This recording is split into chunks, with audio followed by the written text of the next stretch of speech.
질문이 있는데요. 부처의 경지는 따로 부처의 존재 형태가 따로 있습니까? 아니면 마음만 편하면 부처입니까?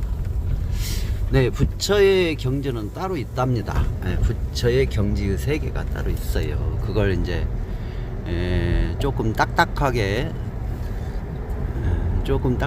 설명을 해드리자면, 부처님의 10가지 능력이라고 그러죠. 심력, 10가지 능력을 갖추어야 부처님의 경지가 되지요. 근데 이제 그 부처님이 가지고 있는 10가지 능력 자체가 일반 사람들로서는 이제 갖기가 힘든 능력이죠.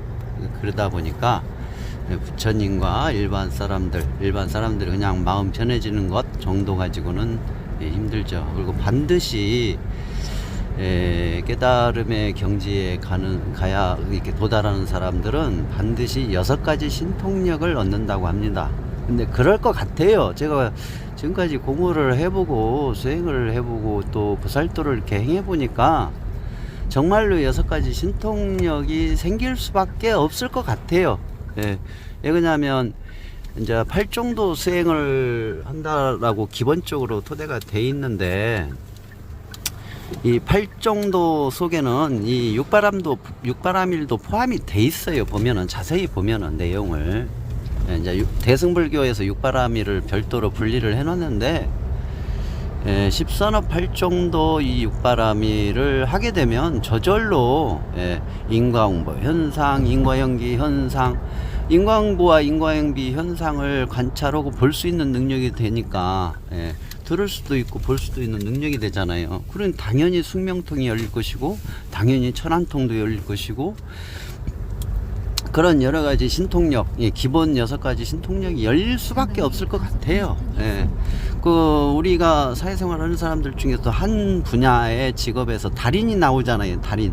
감히 일반 사람은 접근할 수 없을 만큼의 독특한 능력의 그 능력을 갖게 되잖아요. 그런 것처럼 이제 한없는 이 실천 수행을 하다 보면, 물론 경전이라는 책을 읽어서 교리적으로 일단 지식적으로 흡수를 하고 그런 바탕 속에서 실천 행을 하면 저절로 신통력이 생길 것 같아요. 숙명통도 생기고 천안통도 생기고 타심통도 생기고, 타심통은 자연적으로 생기잖아요. 지금 기초적인 것도. 왜 그러냐면 무중생들의 그 심정을 헤아려서 방생을 하다 보면 마음이 열리니까 당연히 타심통이 열리죠. 그런 식으로 부처님만이 가지고 있는 능력이 10가지인데, 이 6가지 깨달음을 얻는 과정에서 얻게 되는, 아라한 과정에서 얻게 되는 6가지 신통력 플러스 4개 더, 4개 더. 그래서 부처님만이 가지고 있는 능력이 생긴다고 합니다. 그럴 것 같아요. 그래서 일반 사람들이 어떤 이치를 이제 이해하고 알아서 이해하고 알아가지고 깨달았다 또는 견성을 했다라고 하는 경우가 있는데, 그분 입장에서는 그렇게 이제 생각하실 수도 있는데, 불교 석가모니 부처님을 기준으로 한 그 부분에 있어서는 차이가 많이 난다라는 얘기죠. 그런 것 같아요. 네, 샤차장님. 네, 어디 보자. 어떤 은지님, 네, 어서 오세요. 반갑습니다. 반가워요.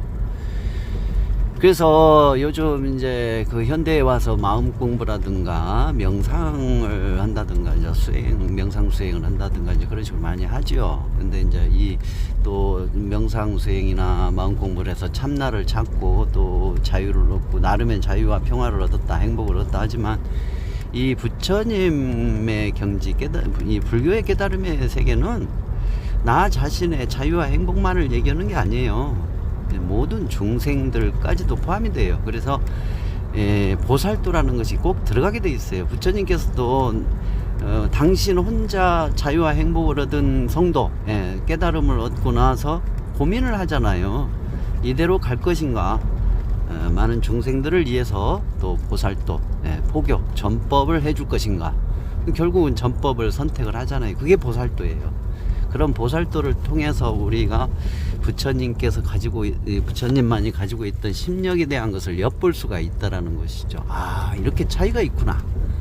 내가 나 자신만을 위한 마음 공부를 해서 편안함을 얻고 자유로움을 얻고 행복을 얻었었는데, 이 보살도를 행해 보니까 아, 그게 아니었구나. 부처님은 우리가 생각한 정도의 그런 깨달음이 아니셨구나. 그래서 미진수까지, 온 우주 법계의 미진수의 현상까지도 다 관하실 수 있는 그런 능력이 생길 수밖에 없었겠구나. 이제 그렇게 보시는 거죠. 그래서 이제 그러한 단편을 보여주는 것이 길거리에 너부려져 있는 뼈, 유골, 사람의 유골을 추스려서 장례 지내주고 예를 갖추죠. 그 내용은 이제 전생에 이제 부처님의 어머니였었다. 전생 과거 전생에 그런 인연이 있었는데 이렇게 죽어서 길거리에 버려진 상태가 돼서 애를 갖추는 것이다 라는 얘기도 하고, 또 대받았다가 부처님을 시해하려고 막 고통을 주잖아요. 그 대받았다가 왜 그럽니까? 라고 물어보니까 부처님께서 전생에 어떤 전생에 이런 인연이 있었는데 그때부터 악연이 시작이 돼서 아직까지도 끝나지 않는 관계로 이렇게 이어지고 있다. 그리고 사후에 지옥에 가서 그 죄를 다 사한 다음에 다시 인간계로 오면 그때 성불을 할 것이다 라는 얘기를 해주잖아요. 그런 식으로 그 사람의 과거 전생과 미래 생까지 볼 수 있는 그런 이제 능력을 갖고 계시는 분이 부처님이시지요.